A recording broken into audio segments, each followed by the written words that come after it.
Gue minta maaf sekali lagi nih. Sorry banget ini, bos. Ya memang nggak ada jalan lain, bos.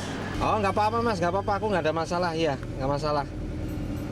Aku sama Mutia sudah nggak ada persoalan kalau kita suruh masuk lagi itu, karena sebetulnya kan kita memang dari awal untuk bisa liput itu, tapi karena memang batas waktu peliputan kita cuma sampai tanggal 12 ya kita keluar, makanya kita sebelumnya kan kita udah minta izin dulu koordinasi sama Mas Dadi.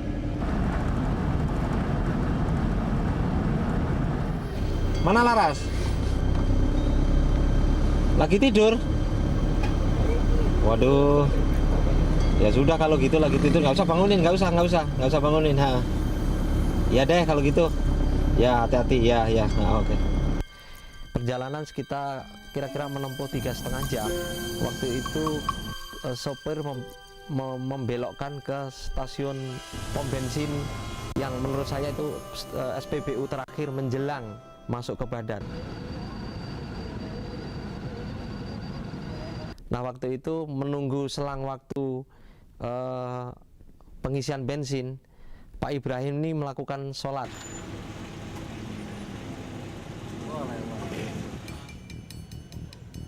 Nah tidak lama kemudian ada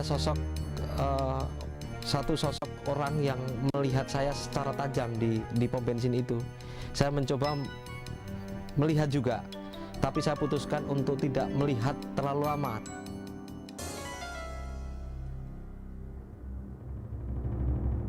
Setelah itu tidak lama kemudian datang dua orang di samping kanan kiri Pak Ibrahim dengan memaksa meminta paspor.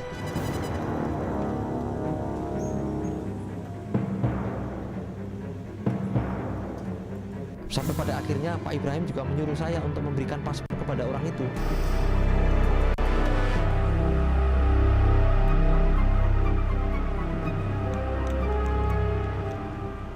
Pintu di mana Mutia tidur itu dibuka sambil minta paspor.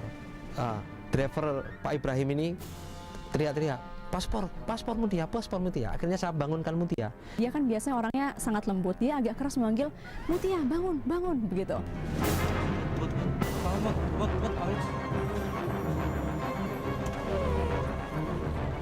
Tapi ternyata tidak lama setelah saya berikan paspor, tiba-tiba mereka masuk. Waktu itu satu lari lewat pintu belakang, satu mengambil alih posisi setir. Nah, pada akhirnya dia menggeledah badan saya.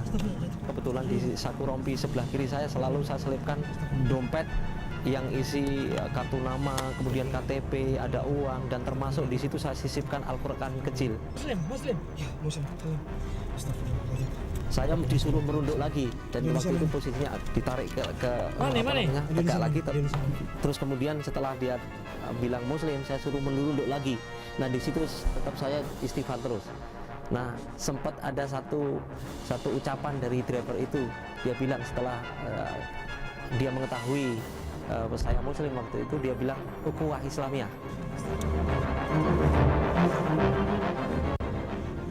Terus saya disuruh untuk berpindah di posisi di mana Mutia duduk dan Pak Ibrahim duduk. Jadi bangku lapis 2 itu didudukin bertiga. Saya duduk di tengah bersama Ibrahim dan satu orang penyandera yang akhirnya pindah ke depan, dan akhirnya Budianto yang duduk bersama kami bertiga. Kami bertiga sama-sama di tengah, dikawal dari depan dan belakang.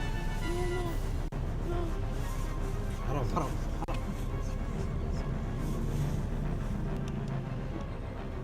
Kaki saya kesemutan, kekhawatiran, ketakutan itu berganti dengan kesakitan yang luar biasa di kaki saya, seperti kayak lumpuh. Orang yang tadinya duduk bersebelahan dengan saya, dia mempijit kaki saya. Saya pikir ini awal baik ini. Ketika mereka masuk, saya betul-betul merasa ini sepertinya akhir dari hidup saya. Saya hanya menunduk dan membaca surat Yasin dengan perlahan di dalam hati, sampai akhirnya ada seseorang yang menepok bahu saya, menyadarkan saya, rupanya adalah Ibrahim, sang supir, dan dia mengatakan, tolong, don't worry, orang-orang ini bukan pencuri, orang-orang ini bekerja untuk Islam, orang-orang ini mujahidin.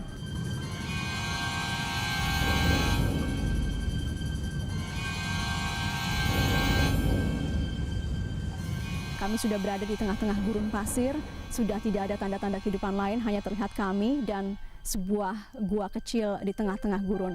Yang saat itu langsung saya sadar, gua ini akan menjadi tempat kami tinggal untuk beberapa hari ke depan.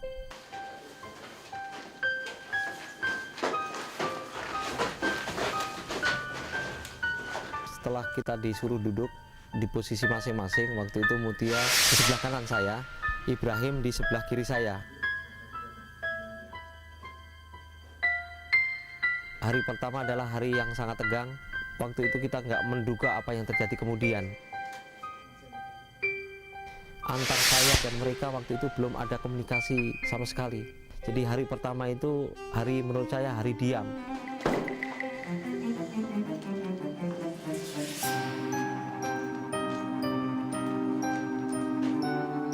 Karena ketika itu mereka janji, kemungkinan karena kalian adalah orang Muslim dan dari Indonesia, kemungkinan kalian akan dibebaskan malam ini juga.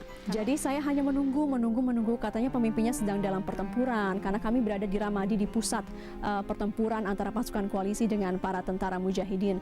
Usai Isya, akhirnya mereka mengatakan, oh sepertinya pemimpin tidak akan datang malam ini, kalian mungkin harus menginap dulu untuk hari ini. Jadi buat saya adalah malam-malam penantian atau hari penantian, hari pertama itu. Mutia hanya selalu pegang surat Yasin yang untuk tahlilan, kalau orang dia bilang, untuk jadi buku untuk yasinan untuk memperingatin almarhum bapaknya. Jadi dia hanya pegang itu, selalu baca doa, dan saya juga yang saya lakukan hanya berdoa aja. Jadi hari pertama itu hanya upaya diam saling satu sama lain. Tidak berapa lama kemudian ada mobil datang, dan dalam sebuah gurun kalau ada mobil datang, dari kejauhan pun mulai terdengar ada bunyi mesin, dan kita langsung ada mobil datang, begitu saya dan Budianto berpikir. Tapi kemudian ternyata ini juga teman-teman mereka dari para mujahidin ini, mereka membawa makanan dan selimut dan juga alas tidur. Tapi makan malam pertama saya ingat sekali adalah kebab.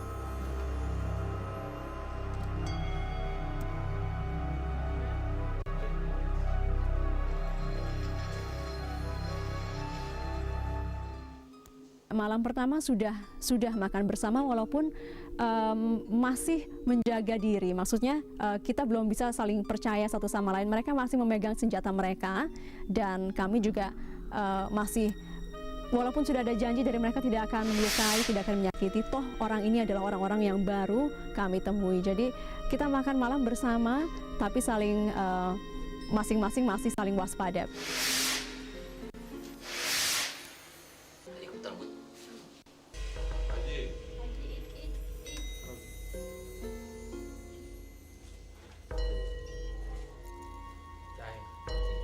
Mereka sangat menjaga persentuhan antara laki-laki dan perempuan. Karenanya mereka ketika itu menegur teman mereka, mereka katakan haram untuk duduk di sebelah saya pun mereka sudah menegur teman mereka dan mengatakan haram.